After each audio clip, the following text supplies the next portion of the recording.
সম্মানিত মুসল্লিবৃন্দ,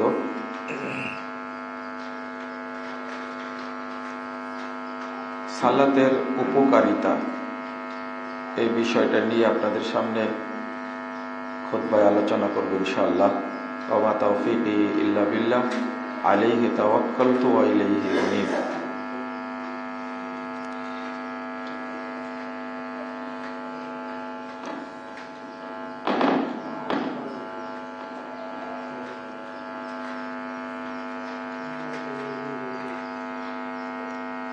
এটাকে বন্ধ করে দেবেন।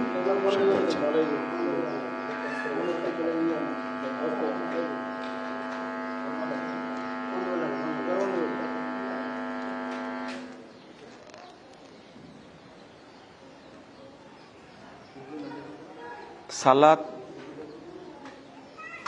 এমন একটা ইবাদত,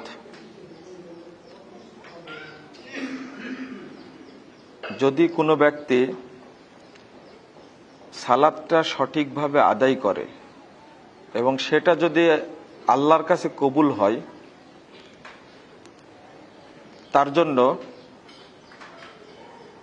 গুরুত্বপূর্ণ কয়েকটি ফায়দা আছে।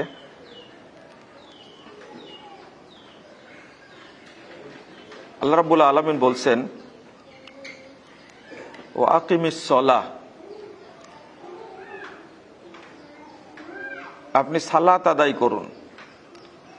ইন্নাস সালাতা তানহা আনিল ফাহশাই ওয়াল মুনকার, নিশ্চয় সালাত বাধা দেয় আনিল ফাহশা, যাবতীয় অন্যায় কাজ থেকে, ওয়াল মুনকার, যত রকমের খারাপই আছে,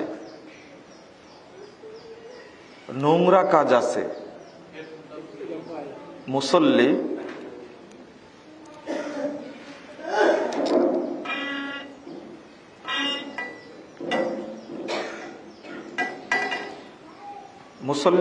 এই খারাপ কাজ থেকে বিরত থাকবে। এটা আল্লাহ রাব্বুল আলামিনের, এটা আল্লাহর ঘোষণা, এটা আল্লাহর দাবি।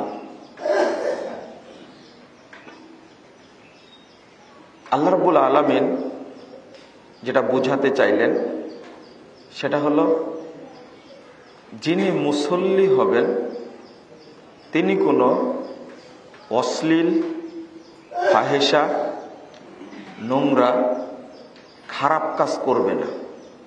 এটা আল্লাহর ঘোষণা। আর আমরা একটা জিনিস ভালোভাবে বুঝি যে আল্লাহর ঘোষণাটা চূড়ান্ত, আল্লাহর ঘোষণাটা সত্য। কিন্তু প্রশ্ন হলো,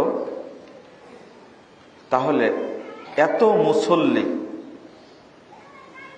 হওয়ার পরেও এত খারাপ কাজ তারা করে কেন? আল্লাহ তো বললেন দুইটা শব্দ, ফাহেসা এবং মুনকার, সব কাজ থেকে বিরত থাকবে। মুসল্লি থাকে না কেন? একজন মুসল্লি মিথ্যা কথা বলে, একজন মুসল্লি সুদ খায়, একজন মুসল্লি মানুষ হত্যা করে, একজন মুসল্লি জিনা করে, একজন মুসল্লি 60 বছর যাবত সালাত আদায় করছে, কিন্তু 60 বছর যাবত হারামও খাচ্ছে, ইয়াবা খাই, ফেন্সিডিল খাই, বিড়ি, তামাক, সিগারেট, গুল, জর্দা থেকে শুরু করে সবই খায়। তাহলে সে কি মুসল্লি না? তাহলে আল্লাহর এই দাবিটা সঠিক না। আল্লাহ যে ঘোষণা করলেন, তানহা আনিল ফাহশা ওয়াল মুনকার, বাধা দিবে। আর একটা ফজিলত হলো, রাসূলুল্লাহ সাল্লাল্লাহু আলাইহি ওয়াসাল্লাম বলছেন, আউয়ালু মা ইউসআলুল আবদ আনহু ওয়া ইউহাসাবু বিহি সালাতুহু, কিয়ামতের মাঠে সর্বপ্রথম বান্দার হিসাব নেওয়া হবে, বান্দাকে জিজ্ঞেস করা হবে তার সালাত সম্পর্কে। ফাইন কুবিলা মিনহু, রাসূল সাল্লাল্লাহু আলাইহি ওয়াসাল্লাম বলছেন, যদি সালাতটা কবুল হয়ে যায়, কুবিলা সাইরু আমালি, তাহলে মুসল্লি যত ইবাদত করেছে, তার যত আমল আছে, আল্লাহ রাব্বুল আলামিন সমস্ত আমলকে কবুল করে নেবেন। মানে কারো সালাত আছে, সালাত কবুল হয়েছে, সালাত শুদ্ধ হয়েছে, বাকি যে আমলগুলো আছে, সালাত কবুল হলে অন্য আমলগুলো অটো কবুল হবে, হজ্জের হিসাব হবে না, সিয়ামের হিসাব হবে না, জাকাতের হিসাব হবে না। তাহলে সালাত হলো ফাউন্ডেশন। এইটা কবুল হয়ে গেলে আর অন্য ইবাদতের হিসাব হবে না, আল্লাহ সব ইবাদত অটো কবুল করবেন। ঠিক আছে, সালাত ঠিক, তার সব ঠিক। সালাত এমন একটা ইবাদত। তাহলে দুইটা বিষয় এখানে পরিষ্কার হলো। একটা হলো যার সালাত কবুল হবে ওই ব্যক্তি মিথ্যা কথা বলবে না, ওই ব্যক্তি চুরি করবে না, ওই ব্যক্তি দুর্নীতি করবে না, আত্মসাৎ করবে না। এটা হলো দুনিয়াবি ফায়দা। ওই ব্যক্তি কোনো ফাহেসা কাজের সাথে জড়িত হবে না। আর পরকালীন ফায়দাটা হলো সালাত কবুল হওয়া মাত্রই অন্য সব আমল আল্লাহ অটো কবুল করবেন, আলহামদুলিল্লাহ।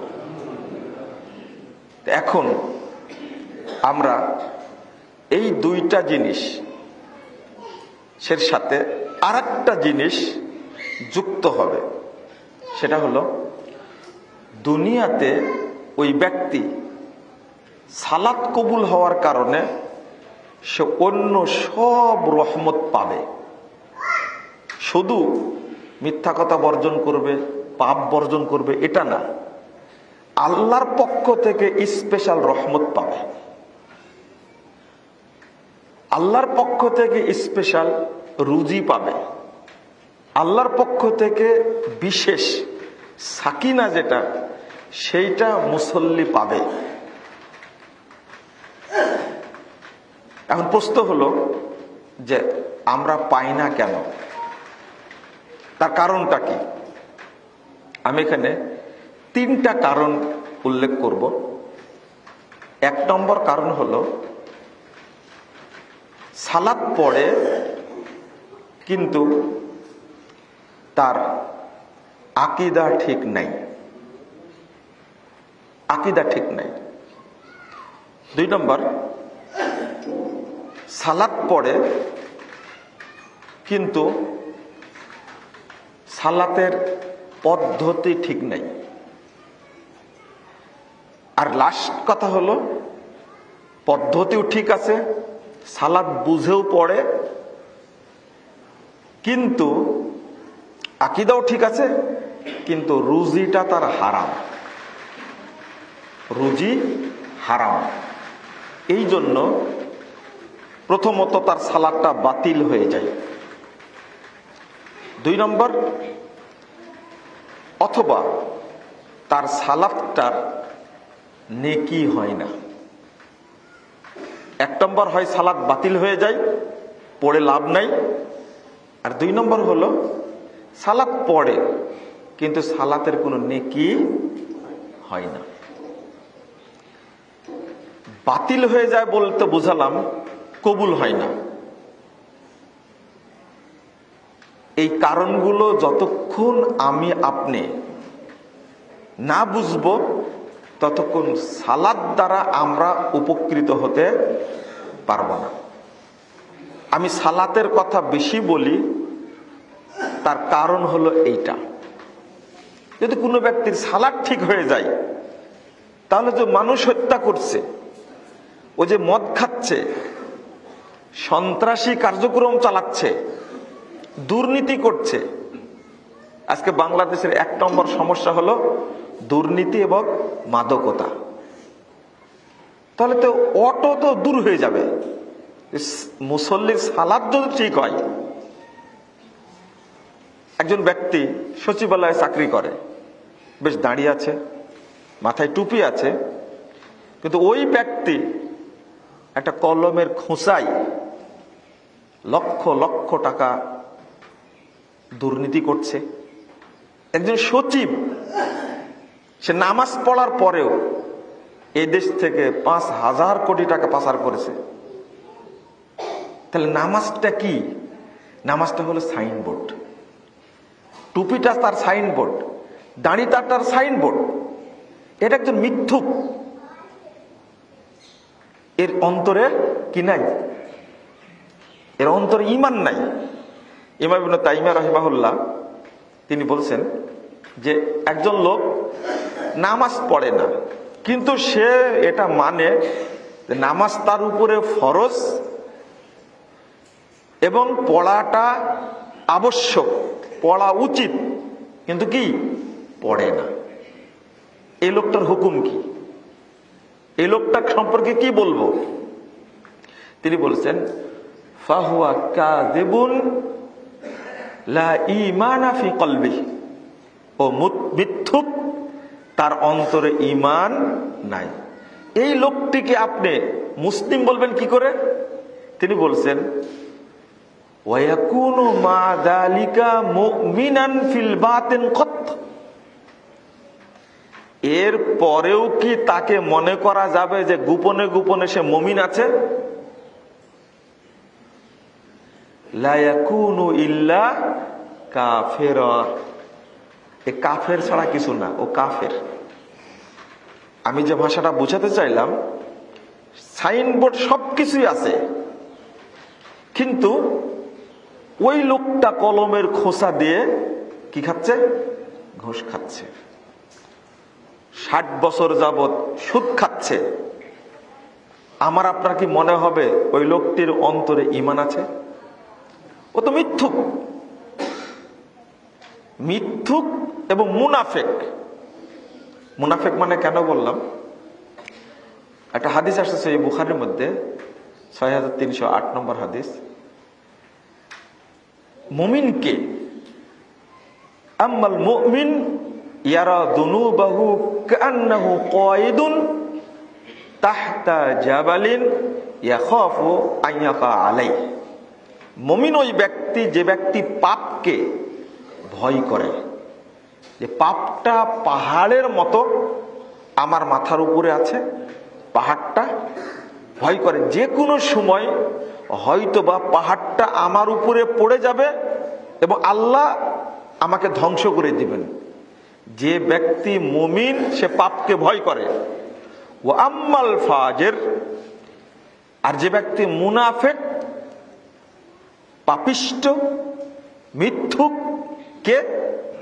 ইয়ারা যুনুবাহু কাযুবাবিন মাররা আলা আনফি। আর মুনাফিক ওই ব্যক্তি যে পাপকে ভয় করে না, পাপকে পরোয়া করে না। নাকের সামনে দিয়ে একটা মাছি গেল, আপনি বললেন ধুর, মাররা আলা আনফি, নাকের কাছ দিয়ে একটা মাছি চলে গেল, এইরকম ভাবে তাড়াই দিল। ঠিক পাপকে সে এত হালকা মনে করে, এ হলো মুনাফিক। একজন ব্যক্তি নামাজ পড়ে কিন্তু সে মুনাফিক। কেন বলছি? নামাজি ব্যক্তি কখনো মিথ্যা কথা বলতে পারে না। নামাজ পড়ে মিথ্যা কথা বলে, নামাজ পড়ে হারাম খায়, নামাজ পড়ে মদ খায়, নামাজ পড়ে সুদ খায়, নামাজ পড়ে জিনা করে। এই ব্যক্তিকেই আল্লাহ রাব্বুল আলামিন মুনাফিক বলেছেন। আল্লাহ বলছেন ফাওয়াইলুল লিল মুসাল্লিন, মুসল্লির জন্য ওয়াইল। তো মুসল্লির জন্য ওয়াইল কেন? সাহাবীরা অনুবাদ করতেন ফাওয়াইলুল লিল মুনাফিকিন, যারা মুনাফিক মুসল্লি তাদের জন্য স্পেশাল জাহান্নাম। কারণ ওই যে আল্লাহর রাগ, যেটা নামাজের মতো একটা ইবাদত করতে আসছে হারাম খেয়ে, নামাজের মতো একটা ইবাদত করার জন্য আসছে আত্মসাৎ করে, দুর্নীতি করে, জেনা করে নামাজ পড়তে আসছে। খেয়াল করেন, তাহলে ওই ব্যক্তি নামাজের মর্যাদাটা কি করেছে? নষ্ট করেছে। নামাজকে, সালাতকে সে অপমান করেছে। তাই আল্লাহ তাকে স্পেশাল জাহান্নামে রাখবেন। স্পেশাল জাহান্নাম বলতে ওয়াইল মানে স্পেশাল জাহান্নাম। ইবনে মাসউদ রাদিয়াল্লাহু আনহু বলছেন, এই ওয়াইলটা হলো অদিন ফি জাহান্নাম। জাহান্নামের মধ্যে একটা উপত্যকা আছে, একটা দ্বীপ আছে, বাইদুল কর, যে দ্বীপটা, সে জাহান্নামটা সবচেয়ে গভীর, খবিস উত্তম, যেখানকার খাদ্যটা হলো দুর্গন্ধ, পচা। ইমাম আমাশ রাহিমাহুল্লাহ তিনি বলছেন, ও দিন ফি জাহান্নাম, ওয়াইলটা হলো জাহান্নামের একটা দ্বীপ, একটা অঞ্চল, উপত্যকা। মিন দামিন ওয়া কাইহিন, যে জাহান্নামটা তৈরি করেছেন আল্লাহ শুধু দুইটা জিনিস দিয়ে, পচা রক্ত আর পচা পুঁজ দিয়ে তৈরি করেছেন। এই জাহান্নামে আল্লাহ রাখবেন এই সমস্ত মুনাফিক মুসল্লিদেরকে। আমি বুঝাতে চাইলাম, আপনি সালাত পড়েন, সালাতকে অপমান করবেন না, অপমান করা যাবে না। আপনি নিজেই বুঝেন যে পরীক্ষায় যদি আপনি নকল করেন, সাথে সাথে কি করে দিবে? যদি বুঝতে পারে নকল হচ্ছে, আপনার খাতা কি করে দিবে? বাতিল করে দেবে, এক্সপেল করে দিবে। আপনি সালাত পড়তে আসছেন হারাম খেয়ে, এটা আল্লাহ বরদাস্ত করেন না। আপনি সালাত পড়তে আসছেন সুদ খেয়ে, এটা আল্লাহ বরদাস্ত করেন না। এমনকি এই যে হারাম পাপের সাথে জড়িত থাকলে আল্লাহ রাব্বুল আলামিন যে আপনার প্রতি বেশি রাগান্বিত হন। আপনি মসজিদে আসলেন, মনে করলেন যে আল্লাহ আমার উপরে খুশি হবেন না।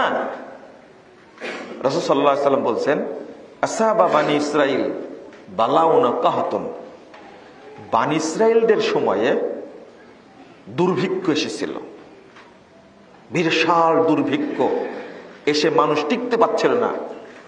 ফাখরাজু ইউজিজুন, তারা চিৎকার করতে করতে দৌড় দিয়ে গিয়ে উঠেছিল মসজিদে, মসজিদে আশ্রয় নিয়েছে বাঁচার জন্য। ফাআওহাল্লাহু ইলা নাবিয়্যিন মিন আমবিয়াইহিম, আল্লাহ তখন তাদের নবীর কাছে ওহী করলেন, এই এদেরকে জানায় দাও, তাখরুজুনা ইলা সাইদ বিআবদানিন নাজিসা ওয়া বিয়াদিন তাসফিকুনা বিহাদ দিমা ওয়া মালাতুম বুতুনাকুম মিনাল হারাম। এই তোমরা বাঁচার জন্য, এই দুর্ভিক্ষ থেকে বাঁচার জন্য মসজিদে আশ্রয় নিয়েছো, গির্জায় আশ্রয় নিচ্ছ, কিন্তু তোমাদের দেহটা অপবিত্র, বিআবদানিন নাজিসা, দেহটা হলো অপবিত্র। আর যে হাত নিয়ে গেছো, এই হাত দিয়ে মানুষ হত্যা করেছো। ওয়া মালাতুম বুতুনাকুম মিনাল হারাম, আর তোমরা তোমাদের পেটকে হারাম খাদ্য দ্বারা ভর্তি করেছো। ফালান তাজদাদু ফাস্তাদ্দা আলাইকুম গযাবি, আল্লাহ বলছেন এখন তোমাদের উপরে আমার গজবটা আরো বেশি কঠিন হবে। ফালান তাজদাদু ইল্লা বুদা, আমার রহমত থেকে তোমরা এখন দূরেই সরতে থাকবে। তাহলে একজন ব্যক্তি যদি কাবা ঘরেও যায়, হারামখোর, আল্লাহ তার উপরে গজব বেশি করে নাজিল করেন। আগে পাপ থেকে মুক্ত হতে হবে, তারপরে মসজিদে আশ্রয় নিতে হবে। এখন এটা তো আপনি পারলেন না, আপনি হারামখোর, আমি হারামখোর, আমি আল্লাহর কাছে কিছু বলতে পারলাম না, কিন্তু আমি আপনার জন্য দোয়া করতে পারবো কিনা? একজন মুমিন হারামখোরের জন্য দোয়া করতে পারে কিনা? দেখেন কত খারাপ জিনিস। সুদের কথা তো জানি, মায়ের সাথে জেনা করার মতো পাপ, নাউযুবিল্লাহ। রাসূল সাল্লাল্লাহু আলাইহি ওয়াসাল্লামের সাহাবী আব্দুল্লাহ ইবনে ওমর, সহিহ মুসলিমের হাদিস, 224 নম্বর হাদিস। উমর রাদিয়াল্লাহু আনহুর ছেলে আব্দুল্লাহ ইবনে ওমর রাদিয়াল্লাহু আনহু, তো উমর রাদিয়াল্লাহু আনহুর বন্ধু নাম হলো ইবনু আমির। ইবনু আমির, তো ইবনু আমির অসুস্থ হয়ে পড়েছেন। তো যেহেতু বাপের বন্ধু, তাই আব্দুল্লাহ ইবনে ওমর দেখতে গেছেন তাকে। একটু খেয়াল করেন কথাটা, বাপের বন্ধু উমর রাদিয়াল্লাহু আনহুর বন্ধু ইবনু আমির। তো যখন কাছে গেছেন, আর উমর রাদিয়াল্লাহু আনহুর ছেলে আব্দুল্লাহ অনেক বড় আলেম, অনেক বড় পরহেজগার মানুষ। যেহেতু চাচা অসুস্থ, দেখতে গেছেন বাপের বন্ধু, যাওয়া মাত্রই তখন ইবনু আমির বলছেন, উমর রাদিয়াল্লাহু আনহুর বন্ধু বলছেন যে, হে ভাতিজা, আলা তাদুল্লাহ আলী, তুমি কি আমার জন্য একটু দোয়া করবে না? খেয়াল করেন, দোয়া চাচ্ছেন, অসুস্থ অবস্থায় দোয়া চাচ্ছেন, তুমি একটু আমার জন্য দোয়া করো। তখন ইবনু উমর রাদিয়াল্লাহু আনহু বলছেন, উমর রাদিয়াল্লাহু আনহুর ছেলে বলছেন, সামিতু রাসূলুল্লাহ সাল্লাল্লাহু আলাইহি ওয়াসাল্লাম ইয়াকুল, আমি রাসূল সাল্লাল্লাহু আলাইহি ওয়াসাল্লামকে বলতে শুনেছি, লা তুকবালু সালাতুন বিগাইরি তাহুর, অপবিত্র থাকলে সালাত কবুল হয় না, ওয়ালা সাদাকাতুন মিন গুলুল, আর হারাম খেলে দোয়া কবুল হয় না। ওয়া কুনতা ফিল বাসরা ওয়ালিয়া, আর আমি জানি আপনি বাসরার গভর্নর ছিলেন, আপনার বিরুদ্ধে আত্মসাতের অভিযোগ আছে, আমি আপনার জন্য দোয়া করতে পারবো না। কি বুঝলেন? হারামখোর নিজেও আল্লাহর কাছে দোয়া করতে পারবে না, তার জন্য অন্য কেউ দোয়া করতে পারবে না। শুধু একটা কথা বলতে পারবে, আল্লাহ যেন তাকে হেদায়েত দেয়। কিন্তু হারামখোর অসুস্থ হলে বলা যাবে না, আল্লাহ তাকে সুস্থতা দান করুন, আল্লাহ তাকে হেফাজত করুক। কথা মনে বুঝতে পারেননি, তাই না? কত কঠিন জিনিস। যদি মাসালা এটাই হয়, আপনি কি মনে করেন একটু হারাম খেলে আপনার সালাত কবুল হবে? আমরা ওই পাপেই নিমজ্জিত। এখন আকীদা তো নষ্ট হয়েছে। এই যে দুইটাকে মিশ্রণ করে ফেলেছি, মুনাফিক মুসল্লি বললাম না। আর একটা গুরুত্বপূর্ণ দিক, সেটা হলো সালাত পড়ি কিন্তু সালাত আমরা বুঝি না। সালাত কি বুঝি আমরা? খুশু কাকে বলে? কদ আফলাহাল মুমিনুন আল্লাযীনা হুম ফি সলাতিহিম খাশিউন। সালাতের মধ্যে যে খুশু অবলম্বন করে সেই প্রকৃত মুমিন। কিন্তু আমাদের সালাতে খুশু নাই। আল্লাহ বলছেন, হাফিজু আলাস সালাওয়াত ওয়াস সালাতিল বুসতা ওয়া কুমু লিল্লাহি কানিতিন। আই খাশিঈন, তোমরা সালাত পড়ো খুশু খুজুর সাথে। এই জন্য আমাদের সালাত কবুল হয় না। আপনি বলবেন যে সালাত কবুলই হয় না, কথা তো আমার না। আল জামিউস সাগীর একটা হাদিসের গ্রন্থ,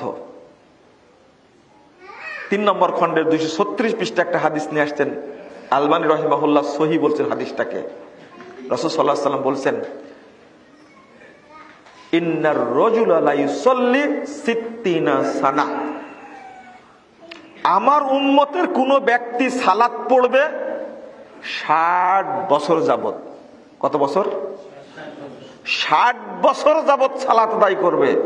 মা তুকবালু লাহু সালাতুন, কিন্তু তার এক রাকাত সালাতও কবুল হবে না। হাদিসের সনদ সহিহ। আমি মনে হয় মানুষকে বুঝাতেই পারি না যে সালাতটা কিভাবে আদায় করতে হবে।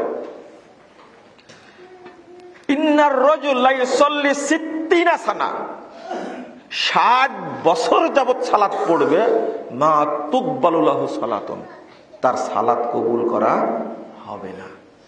রাসূল সাল্লাল্লাহু আলাইহি সাল্লাম বলছেন, 387 নম্বর হাদিস, তাবরানী কাবিরের মধ্যে এসেছে, রুব্বা মুসাল্লিন, বহু মানুষ সালাত আদায় করে, লা খায়রা ফি, সেই সালাতে কোনো নেকি নেই।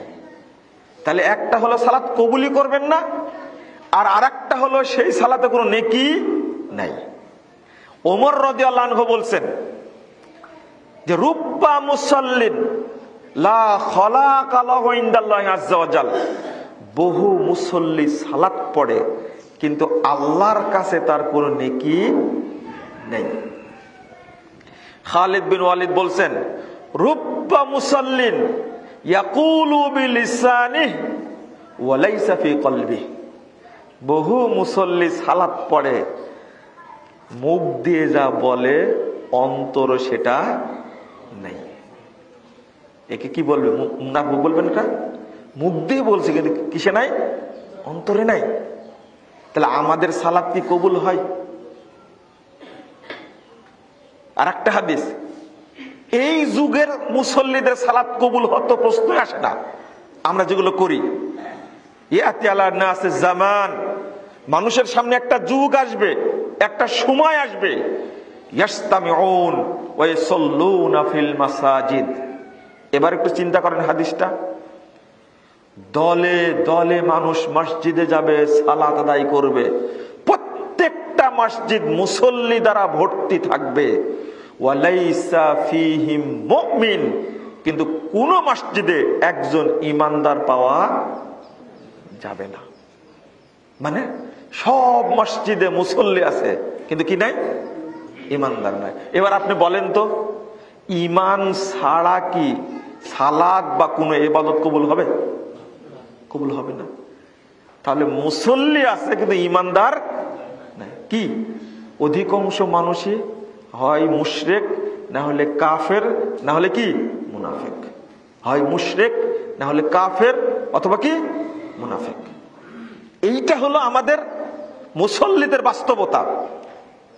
যদি আমরা এই জিনিসটা না বুঝি, তাহলে এই সালাত আমাদেরকে হারাম থেকে বিরত রাখবে না, আমাদেরকে মিথ্যা থেকে বিরত রাখবে না, আমাদের জীবনে এই সালাত কোনো উপকার করতে পারবে না।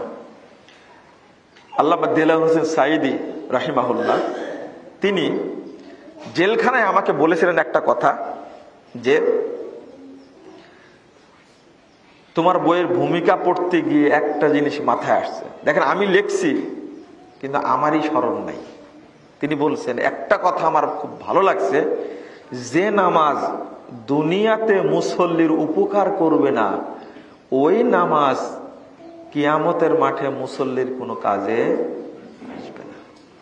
দুনিয়াতে আপনাকে পরিবর্তন করতে পারেনি আপনার নামাজ, এই নামাজ দিয়ে আপনি আর আখিরাতে পরকালে কি করলেন আপনি গ্রহণ করতে পারবেন? এটা সম্ভব না। বিশেষ করে আমরা যারা ইখলাসপূর্ণ ব্যক্তি, তাদেরকে বলবো সালাত বুঝে পড়বেন। মনে থাকবে? সালাত কি করবেন? বুঝে পড়বেন। সালাতের মধ্যে যে দোয়াগুলো আছে না, এই দোয়াগুলোর অর্থ বুঝে পড়বেন। সালাতটা হলো মুনাজাত।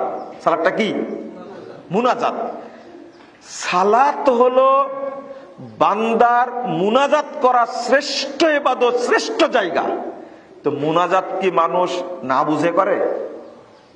আপনি পড়ছেন আল্লাহুম্মা গফিরলি ওয়ারহামনি ওয়াহদিনি ওয়াজবুরনি ওয়াআফিনি ওয়ারযুকনি, কিছুই বুঝলেন না। কি লাভ হলো? কি লাভ হলো? অথচ এটা সাহাবীদের ইজমা, যে সালাত যদি বুঝে না পড়ে তাহলে ওই সালাতে নেকি হবে না। আর যতক্ষণ আপনি না বুঝবেন ততক্ষণ ভিতরে কি খুশু খুজু আসবে? এই জন্য আমাদের নেকি হয় না।